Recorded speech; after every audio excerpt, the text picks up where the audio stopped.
सदगुरुदेव की जय हो। बंदेछोड़ कबीर साहिब की जय हो। बंदेछोड़ सदगुरुदेव रामपाल जी महाराज की जय हो।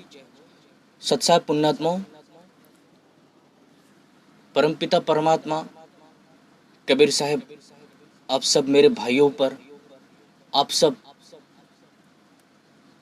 पुण्य आत्माओं पर अपनी कृपा बरसाएं और जो कुछ भी अंधकार अज्ञान है वो सारा आपसे दूर होकर आप सत्य ज्ञान को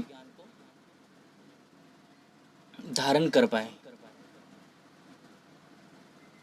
तो सत्य क्या है और सत्य ज्ञान क्या है और सत्य शब्द क्या है, इसके बारे में बात करने वाले हैं। और सत्य शब्द को पहचानने का पैमाना गरीबदास महाराज ने क्या बताया है और सार शब्द को कैसे पहचान कर सकते हैं विवेकी बनकर, क्योंकि शब्द के पार की बने बिना हमारा वो शब्द का भाव विद्यमान नहीं हो सकता है। उस शब्द को हम कभी नहीं समझ सकते हैं जब तक हम शब्द को परख नहीं लेते, शब्द की पारख नहीं कर लेते। तब तक हम ऐसे ही इन अधूरे गुरुओं के चक्कर काटते ही रहेंगे। तो पुण्यात्मा गरीबदास महाराज जी कहते हैं कि सार शब्द कहाँ पर आपको मिलेगा, सार शब्द की पहचान और सार शब्द को कहाँ से आपको लेना है, सार शब्द किस मंत्र में विद्यमान है और किस मंत्र में उसका निवास है, अर्थात सार शब्द जो है वो किस शब्द में वास है, कौन सा शब्द है वो सार शब्द। और गरीबदास महाराज ने कहाँ पर उसे खोजने के लिए बताया गया है। गरीबदास महाराज जी कहते हैं कि उस नी अक्षर को खोजना है, लेकिन उस नी अक्षर की खोज हम कहाँ से करें, कैसे करें उस नी अक्षर शब्द की खोज। तो गरीबदास महाराज ने साफ साफ अपने शब्द में कहा है कि वो जो शब्द है विदेह शब्द, बिरोहली शब्द, सार शब्द, सार नाम, वो दो अक्षर के बीच में है, दो शब्द के मध्य में है, दो अक्षर के मध्य है, एक ओम अक्षर और एक तत् अक्षर। इस दो शब्द के दो अक्षर के मध्य में है वो सार शब्द, उसे ही खोजना है, ऐसा गरीबदास महाराज ने अपनी अमृतमय वाणी में बताया है।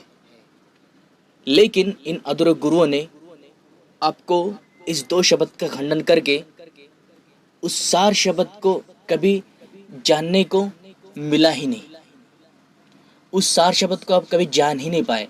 जो कुछ भी जाना, जो कुछ भी हम समझे, इन नकली अधूरे गुरुओं के ज्ञान से ही समझ पाए, लेकिन वो भी अधूरा ज्ञान उनका था, वो पूर्ण ज्ञान से परिचित नहीं थे, इसलिए वो हमें ठीक से सार शब्द की महिमा और सार शब्द का ज्ञान नहीं दे पाए।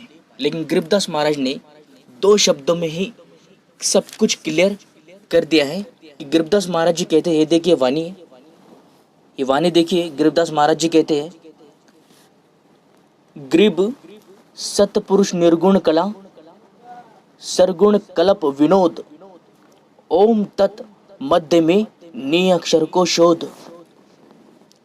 गरीबदास महाराज जी कहते कि सत्य पुरुष निर्गुण कला का स्वामी है, उसका गुण सबसे अलग है, वो सबसे न्यारा है, इस जगत से न्यारा है, इस त्रिगुणमय माया से न्यारा है, सबसे अलग है, और ये सारा संसार उसी के कला से बना हुआ है और वो शब्द भी उसी का है, वो सार नाम भी उसी परमात्मा का वचन शब्द रूप है, वो परमात्मा का वचन है, उस शब्द में परमात्मा का निवास है, उस सार शब्द में। और गरीबदास महाराज जी कहते हैं कि इस ओम और तत् के मध्य में नी अक्षर को शोध। तो यहाँ पर ये दो अक्षर के मध्य में हमें इस नी अक्षर को भी खोजना है। तो गरीबदास महाराज ने साफ शब्दों में कहा है कि ओम और तत् के मध्य में उस नी अक्षर शब्द की खोज करनी है।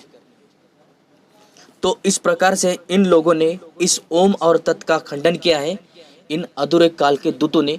तो वहां पर ये लोग झूठे सिद्ध होते हैं। यहाँ पर गरीबदास महाराज जी के अनुसार ये अधूरे गुरु झूठे सिद्ध होते हैं, और गरीबदास महाराज कहते हैं कि इस ओम तत् के मध्य में वो नी अक्षर शब्द छुपा हुआ है।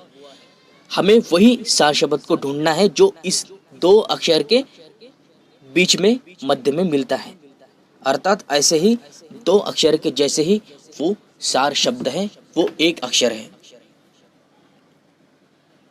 तो पुण्यात्माओं, आपको कितना भ्रमित किया गया है सार शब्द को लेकर। मूल ज्ञान कहते हैं हमारे पास है, और खुद को सार शब्द की भेदी, मूल ज्ञान की भेदी और खुद को 13वां पंथ कहने वाले इन अधूरे गुरुओं को ये पता ही नहीं है कि सार शब्द कहते किसे है, सार शब्द है क्या, और सार शब्द कौन सा मंत्र है, और किस मंत्र के बाद वो शब्द मिलता है, वो शब्द आता है। इन्हें कुछ नहीं पता है। केवल हठ योग और ध्यान योग, ध्यान साधना के अतिरिक्त कोई भी साधना इनके पास उपलब्ध नहीं है। यदि आप ध्यान हठ योग साधना करते हो तो निश्चित तौर पर आपको लक 84 योनि में ही जाना पड़ेगा, क्योंकि ये नकली गुरु भी वहां पर ही जाने वाले हैं बिना शब्द के। और शब्द बिना तो इस जीव का कहीं पर ठिकाना ही नहीं है। और इन गुरुओं का कैसे हो सकता है शब्द के बिना ठिकाना? इन लोगों ने आत्मा को ही शब्द मान लिया है, जीव को ही शब्द कहा है, आत्मा को ही परमात्मा कह दिया है। तो ये इनकी सबसे बड़ी भूल है, अज्ञानता है, मूर्खता है। तो पुण्यात्माओं, जरा विचार करना इन वाणियों के ऊपर जो गरीबदास महाराज ने साफ शब्दों में बताया है। ये वाणियों का सार समझने का प्रयास करो कि गरीबदास महाराज ने कितना स्पष्ट रूप से हमें सब कुछ बताने की पूरा सार बता दिया है। हमें सब कुछ बताने का प्रयास किया गया है, लेकिन हम समझ नहीं पाए इन नकली अधूरे गुरु के कारण। लेकिन अब आपको मूर्ख नहीं बनना है, शब्द को परख लेना है, शब्द के पार की बन जाना है, विवेकी हंस बन जाना है। तभी हम शब्द को प्राप्त कर सकते हैं, तभी हम सतगुरु की खोज कर सकते हैं। यदि हमें यही नहीं पता हो कि शब्द होता क्या है और ध्यान और आत्मा को हम शब्द मान लेते हैं, तो सबसे बड़ी भूल हमारी यही होती है, लक 84 योनि में जाने की। तो पुण्यात्माओं, सावधान हो जाइए, इन काल के दूतों से बच के रहना है आपको, क्योंकि ये कालदूत स्वयं भ्रमित है और आपको भी ये भ्रमित करना चाहते हैं। ये स्वयं चार खाने में जाने वाले हैं और आपको भी लक 84 योनि में ऐसे ही जाना पड़ेगा इनके पीछे पीछे, क्योंकि ये गुरुआ जहाँ पर जाएंगे वहाँ पर अंतिम गति उनकी जो होती है वही शिष्य की होती है।